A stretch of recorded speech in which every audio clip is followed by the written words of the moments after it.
शमूएल की पहली पुस्तक 7वां अध्याय। कुल वचन 17। इसराइल की जागृति हेतु उसकी सेवकाई।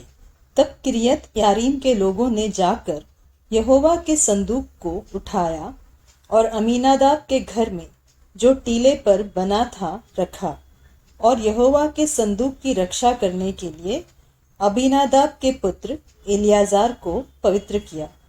किरियत यारीम में रहते रहते संदूक को बहुत दिन हुए, अर्थात 20 वर्ष बीत गए, और इसराइल का सारा घराना विलाप करता हुआ यहोवा के पीछे चलने लगा।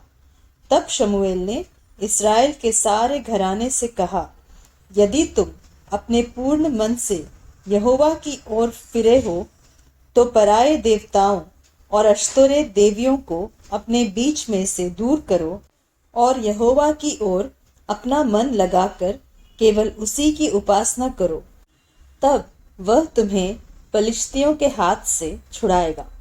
तब इसराइलियों ने बाल देवताओं और अश्तोरे देवियों को दूर किया और केवल यहोवा ही की उपासना करने लगे। फिर शमूएल ने कहा, सब इसराइलियों को मिस्पा में इकट्ठा करो और मैं तुम्हारे लिए यहोवा से प्रार्थना करूंगा।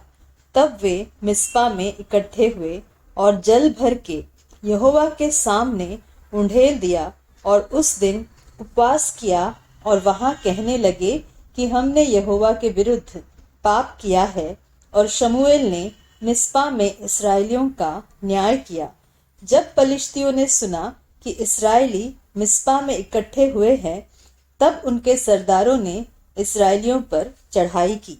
यह सुनकर इसराइली पलिश्तियों से भयभीत हुए और इसराइलियों ने शमूएल से कहा, हमारे लिए हमारे परमेश्वर यहोवा की दुहाई देना न छोड़, जिससे वह हमको पलिश्तियों के हाथ से बचाए।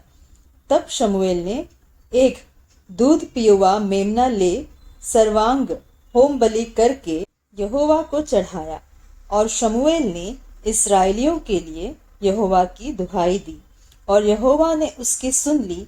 और जिस समय शमूएल होम बलि को चढ़ा रहा था, उस समय पलिश्ती इसराइलियों के संग युद्ध करने के लिए निकट आ गए। तब उसी दिन यहोवा ने पलिश्तियों के ऊपर बादल को बड़े कड़क के साथ गरजा कर उन्हें घबरा दिया, और वे इसराइलियों से हार गए। तब इसराइली पुरुषों ने मिस्पा से निकलकर पलिश्तियों को खदेड़ा और उन्हें बेतकर के नीचे तक मारते चले गए।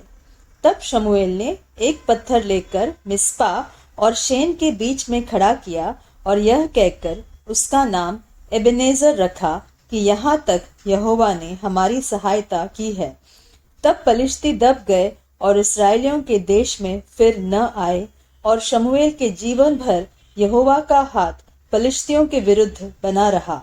और एक्रोन और गत तक जितने नगर पलिश्तियों ने इसराइलियों के हाथ से छीन लिए थे, वे फिर इसराइलियों के वश में आ गए, और उनका देश भी इसराइलियों ने पलिश्तियों के हाथ से छुड़ाया।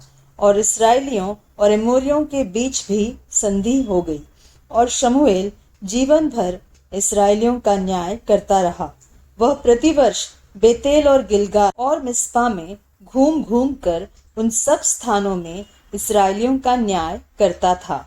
तब वह रामा में, जहां उसका घर था, लौट आया और वहां भी इसराइलियों का न्याय करता था, और वहां उसने यहोवा के लिए एक वेदी बनाई।